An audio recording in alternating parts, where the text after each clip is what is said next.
Emily and her Doberman, Max, shared an unbreakable bond since she rescued him from the shelter. From the moment they brought him home, Max was her constant shadow, always by her side. But lately, his behavior shifted in ways Emily couldn't ignore. He became clingy, refusing to leave her side for even a moment. At first, she found his loyalty endearing. Then, it started to feel unsettling. Before we start, smash the like button and make sure to subscribe if you haven't, and hit that notification bell so that you won't miss any new stories. Her husband, John, brushed off Max's antics as overprotective affection. "He's just being a good boy," Emily said, trying to convince herself as much as her husband. But Max's nervous energy grew stronger with each passing day, and even Emily started feeling uneasy. John came home to see the Doberman glued to Emily's legs, his eyes darting around as if searching for an unseen threat. "What's gotten into him?" John asked, noting Max's unusually vigilant behavior. His concern deepened as Max began growling at the door when no one was there and barking incessantly through the night. Their once peaceful home felt under siege.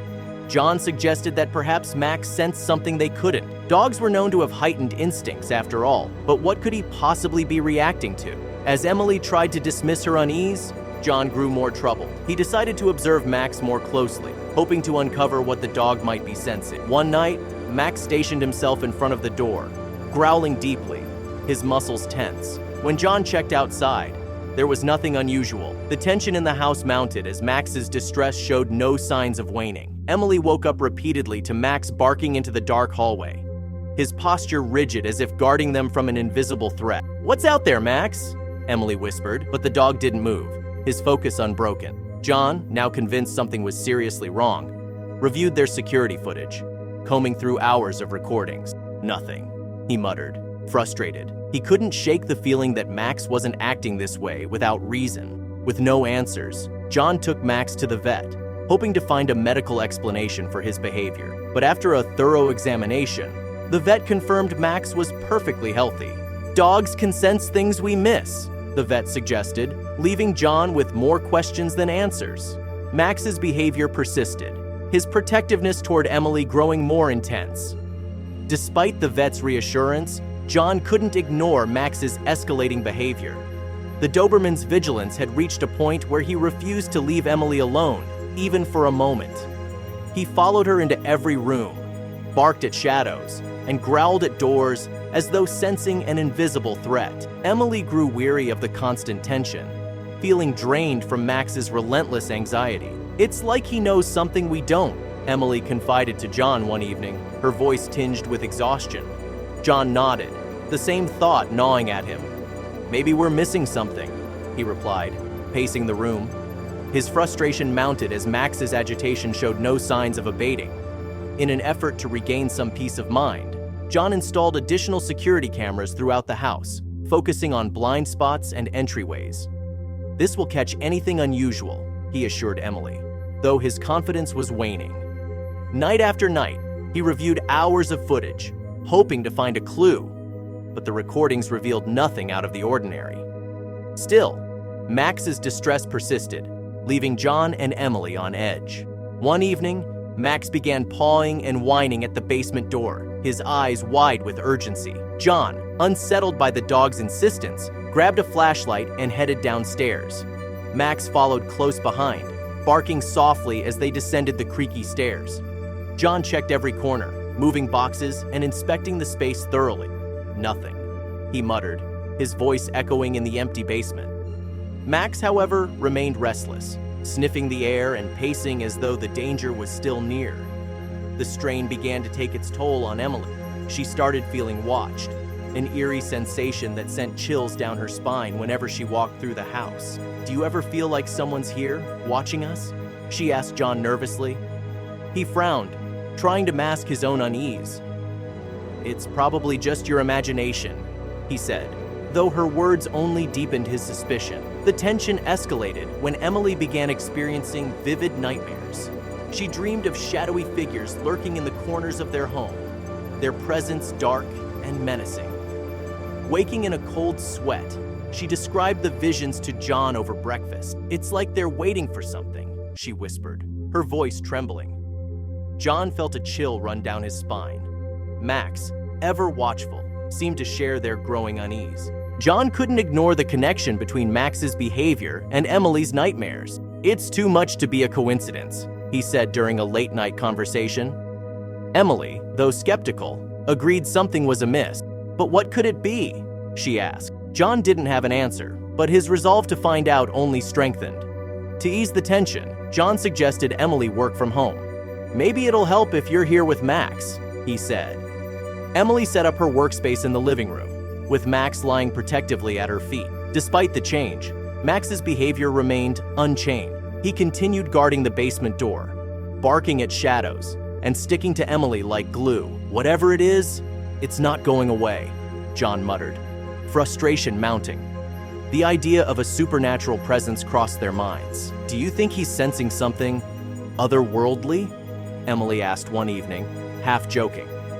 John shrugged, his expression serious. "I don't know, but Max clearly senses something we don't," he replied. The thought left them both uneasy. During one of his late-night research sessions, John stumbled upon articles about dogs detecting medical conditions. Stories of pets identifying illnesses like cancer or predicting seizures gave him pause. Could Max be sensing something in you?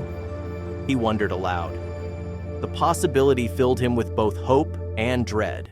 He convinced Emily to see a doctor. "Better safe than sorry," he urged. At the clinic, Emily underwent a series of tests. Max sat patiently in the waiting room, his eyes never leaving her.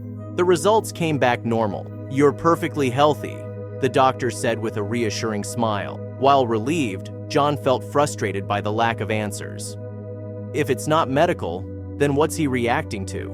He wondered. Emily tried to chalk up her fatigue to stress. "Maybe I'm just worn out from dealing with all of this," she suggested. But deep down, she couldn't shake the feeling that Max's protectiveness was pointing to something more.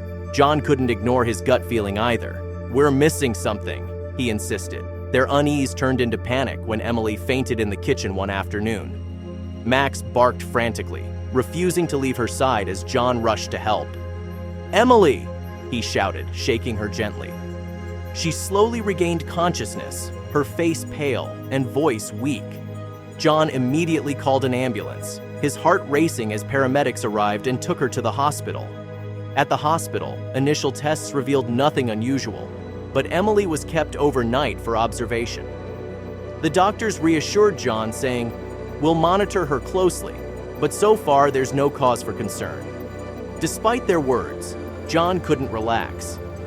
Max's behavior, Emily's fainting, none of it made sense. Max remained restless at home, pacing and whining as though he sensed Emily's absence. Meanwhile, John sat by Emily's bedside, gripping her hand tightly. "We'll figure this out," he whispered. Though the weight of unanswered questions pressed heavily on his mind, his thoughts returned to Max's vigilant behavior. "What if he's trying to tell us something we haven't realized yet?" John muttered to himself. A new wave of urgency struck John after Emily returned home, her condition worsening. Dizzy spells, severe headaches, and a persistent fever left her weak and exhausted. "I don't feel right," she admitted, her voice trembling. John's worry deepened as he watched her struggle.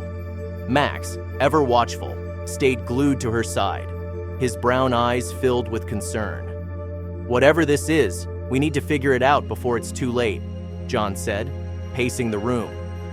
Desperate for answers, John spent sleepless nights combing through medical journals, forums, and any resource that might offer a clue. "There has to be a reason for all of this," he muttered, his eyes burning from hours of reading. Emily, though drained, appreciated his determination.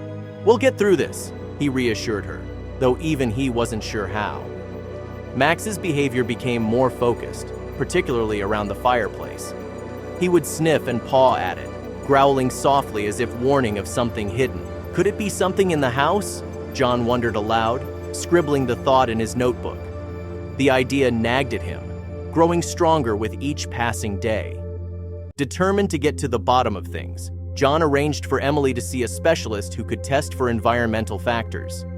"If it's something in the house, we need to know," he insisted. The specialist agreed, conducting a series of comprehensive tests. Max stayed close to Emily during the process, his protective instincts unwavering. The results were shocking. A rare gas leak from their old fireplace was poisoning Emily. "This explains everything," the specialist said, showing them the test results. John and Emily exchanged stunned glances. "How did we not notice this?" Emily whispered, her voice shaky. Relief and fear washed over them as they realized how close they had come to tragedy. The discovery of the gas leak was both terrifying and a relief.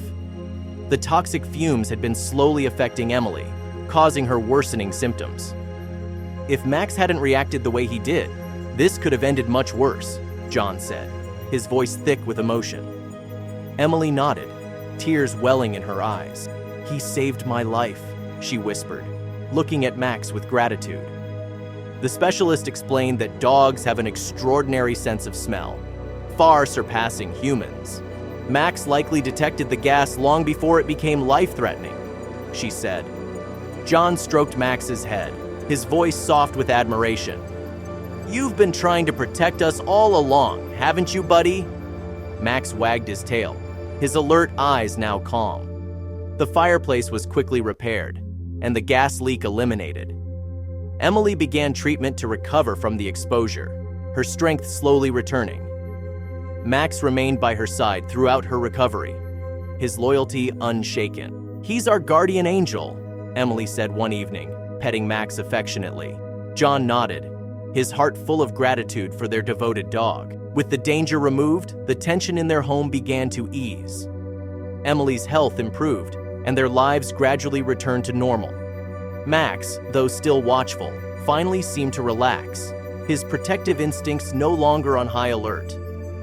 Sitting together on the couch one evening, Emily and John reflected on the ordeal. "We owe everything to Max," John said, his voice filled with emotion. Emily smiled, leaning down to kiss the Doberman's head. "We're so lucky to have you," she said.